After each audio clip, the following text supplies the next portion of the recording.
Shalom. First and foremost, I'd like to give all praise to Yahweh, Ba'Hashem, Yahweh Shai, Ba'Hashem Rukal Kadash. Double honors to the elders and apostles of Great Millstone who teach us truth and sincerity. And a shout out to Yakim, up there on 4 quarters of the earth proclaiming this truth. Bracha the Yahweh, Bracha the Yahweh Shai, Ba'Hashem Rukal Kadash, Bracha Tum.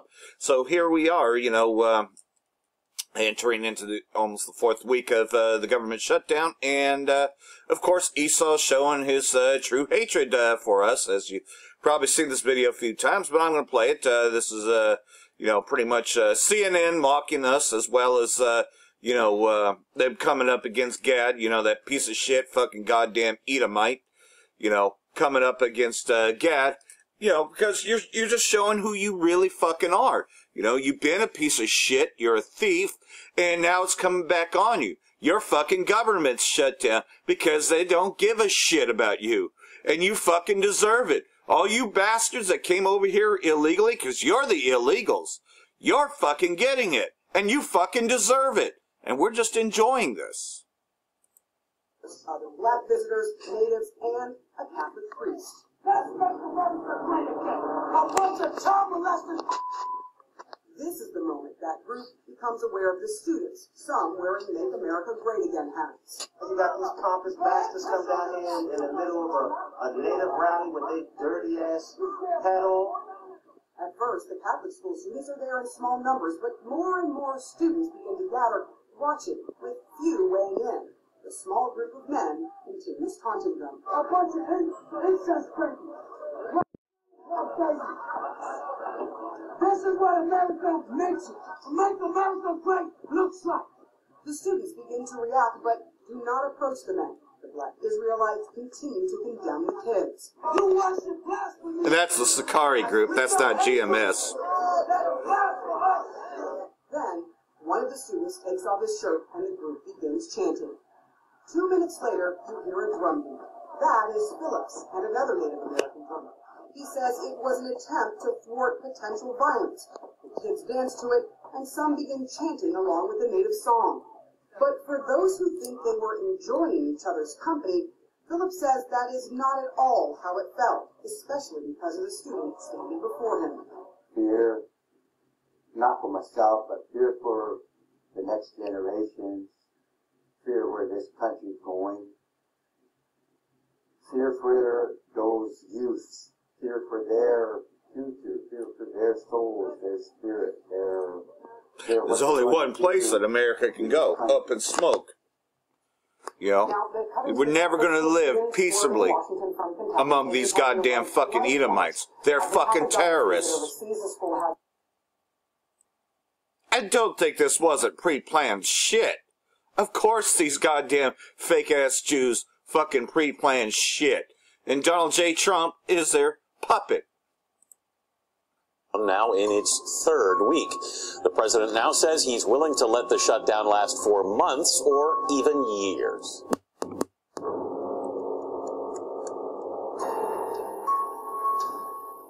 Yeah, and we love seeing the downfall of America. We told the president we needed the government open. He resisted. In fact, he said he'd keep the government closed for a very long period of time, months or even years.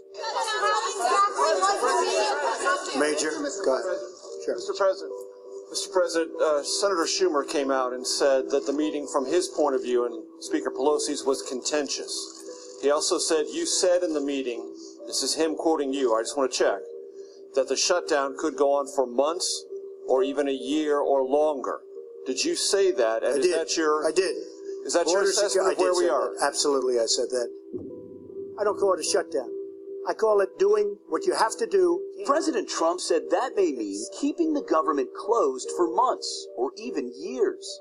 If we have to stay out for a very long period of time, we're going to do that. This devil's letting you know that he's shutting it all down. And insisted for the first time that he won't let Congress be the barrier to building a wall. I may do it, but we can call a national emergency and build it very quickly. A national emergency would let the president tap Pentagon funds to begin wall construction without congressional approval. The president also suggested he could build the wall without congressional approval by declaring a national emergency.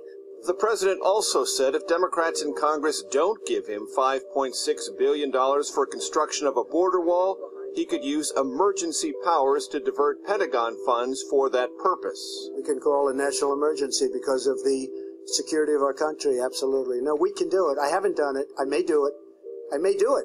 Even as hundreds of thousands of federal workers fret about missing their next paycheck, Mr. Trump's cabinet secretaries, Vice President Pence, and other senior administration officials are due to receive a roughly $10,000 raise starting tomorrow because of a quirk in the law.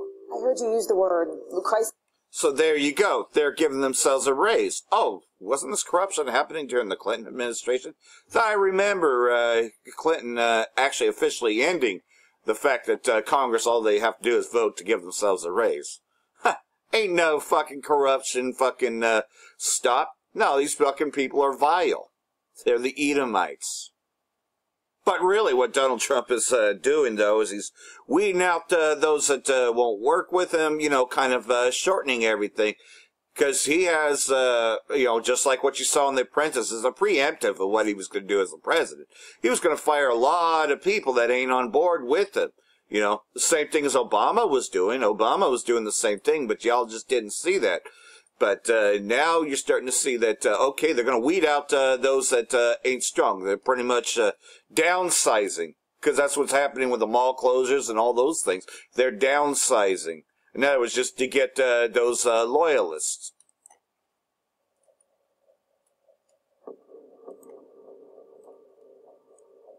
President Donald Trump has lured Democrats and the deep state into a trap that will enable a radical downsizing of the federal bureaucracy.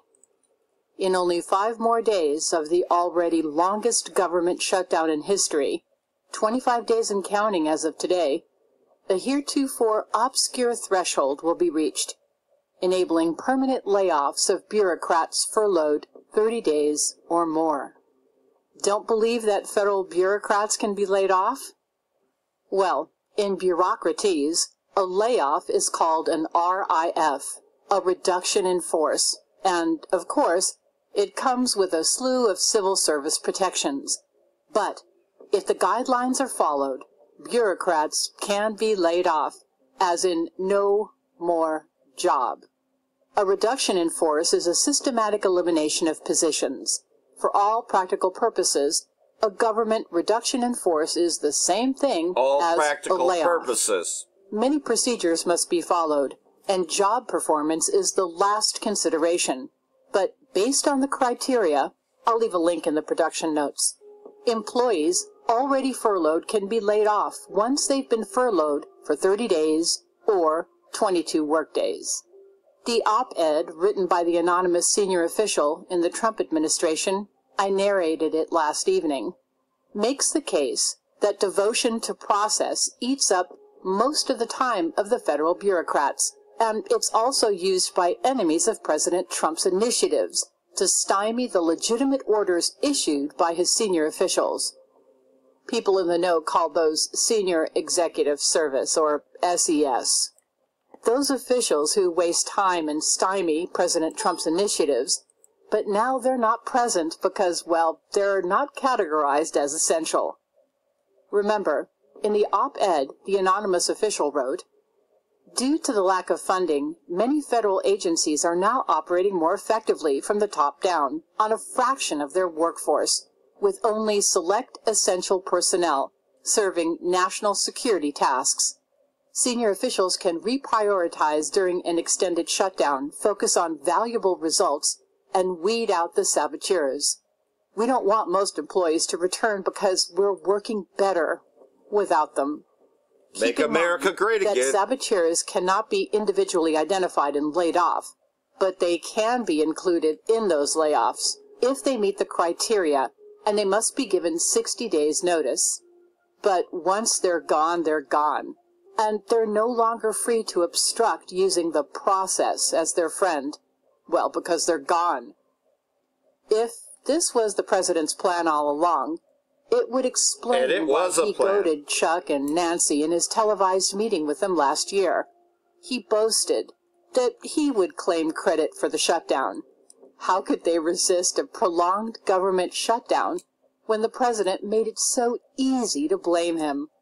President Trump has proven that he is a disruptor who changes the framework of thinking in major issues by refusing to accept the givens, the assumptions of how things have always been done and therefore always must be done. So who's that anonymous senior official that wrote the op-ed? Some people think that it might be Stephen Miller, because he's the sort of bold thinker who might volunteer to telegraph that strategy just 5 days before the deadline. Give Nancy and Chuck something to think about, and probably reject as unthinkable. Then they can't complain that they weren't warned once the trap is sprung. Such a mass reduction in force would be the Trump version of Ronald Reagan firing the air traffic controllers. Remember that? When they went on an illegal strike in 1981. That move, made by Ronald Reagan, was completely unexpected by his enemies, vehemently criticized, and successful. It taught the leaders of the USSR that Reagan was a man whose threats couldn't be dismissed as mere rhetoric. If you think that Xi Jinping, Kim Jong-un, Angela Merkel, and any other foreign leader wouldn't draw the same conclusion from a massive reduction in force, well, then you're kidding yourself. Narrator's note. My regular subscribers are aware who these non-essential government employees are. They're called Senior Executive Service, or SES. Think of it. Senior Executive Service and their ilk go bye-bye forever. For more information on Senior Executive Service, See, they're disposable, and that's what they wanted. They wanted a government they can control. By downsizing it, pretty much everyone's on board with Trump, which Trump is pretty much, you could call him Rothschild, because that's who he works for. And of course, like everything else, you know, we have not forgotten about Press TV reporter being kidnapped, and pretty much because Amalek is the one that's running everything, you know, and Amalek ain't just the fake-ass Jews, but that's mostly who they portray themselves as. Got to remember, their sphere of influence is all around the world. Amalek is a lot bigger, but in particularly when it says the least of their flock, Amalek, you know, being those fake-ass Jews, well, look at who's running America, been running America. Benjamin, not a Jew, went on a talk show and said that his secret is that he always gets the United States behind him. So, y'all need to think about that. Who's really running shit? Federal judge has agreed with a request by prosecutors. Oh, fucking goddamn Esau. Hold on a second. Prosecutors to continue to hold Marzieh Hashemi in jail with no charges. Hashemi is a veteran American-born TV anchor and documentary maker who has lived and worked in Iran for decades. She was taken to court in Washington on Friday. Her immediate family has also been called in to testify. Her son says the family is under a gag order and cannot talk to the press. The only thing that is clear is that the court says Hashemi is being held as a material witness in a federal investigation. But there are many unknowns. She still hasn't been charged with a crime, and it's unclear what federal investigation she has been tied to.